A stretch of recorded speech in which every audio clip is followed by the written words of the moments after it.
Mga tol, si Tabak Farmer po ito. Tayo po ay magdidilig ng mga tanim nating mga kamatis.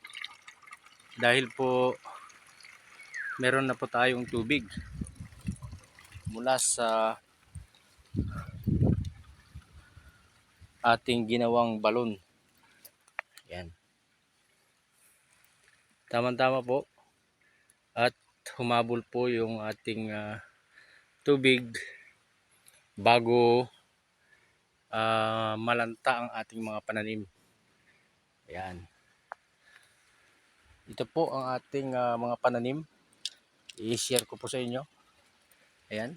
May mga bunga na po sila. At umpisan po natin ang ating pagdidilig.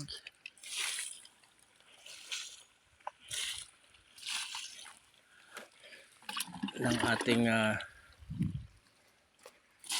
kamatisan. Ayan.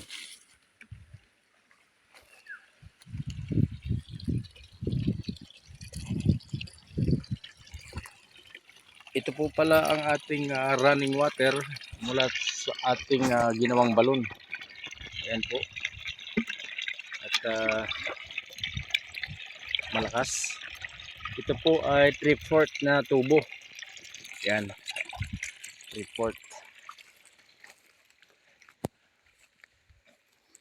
At mabuti na lamang po at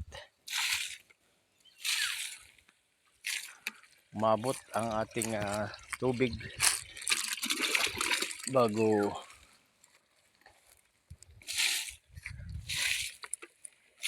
malanta ang ating mga kamatis at mga sitaw.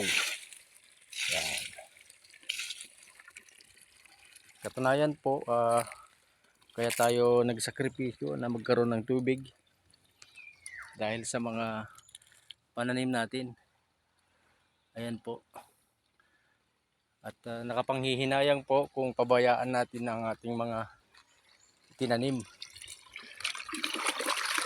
Sayang ang ating pagod. Kaya ngayon ay makapagdidilig na po tayo ng husto. Ayan. Natitigmak na natin ang mga puno na yan. Ating mga puno ng kamatis.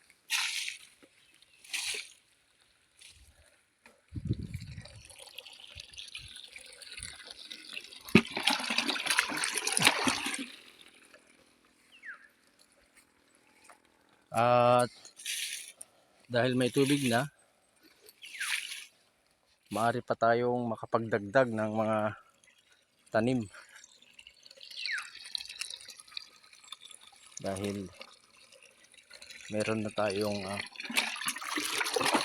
sapat na pangdilig. Nalagpasan to.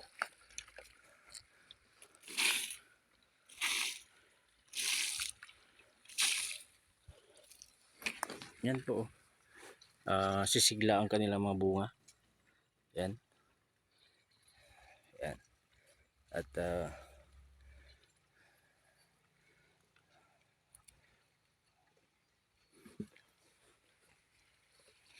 lalago na rin po ang ating mga tanim. Gawa ng may tubig na po.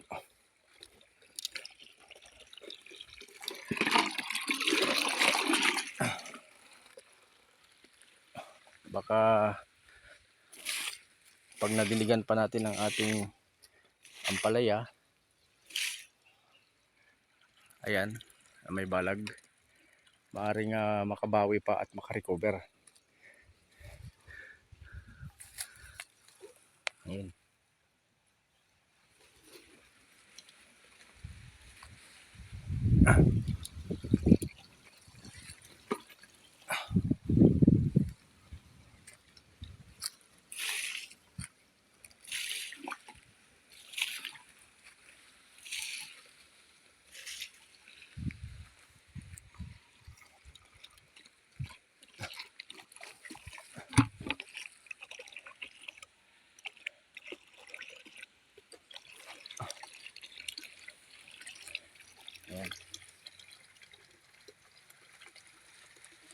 Hanggang dito na lamang po ang ating vlog at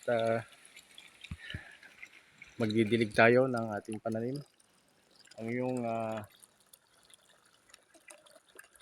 ka-farmers, Tabak. Bye-bye.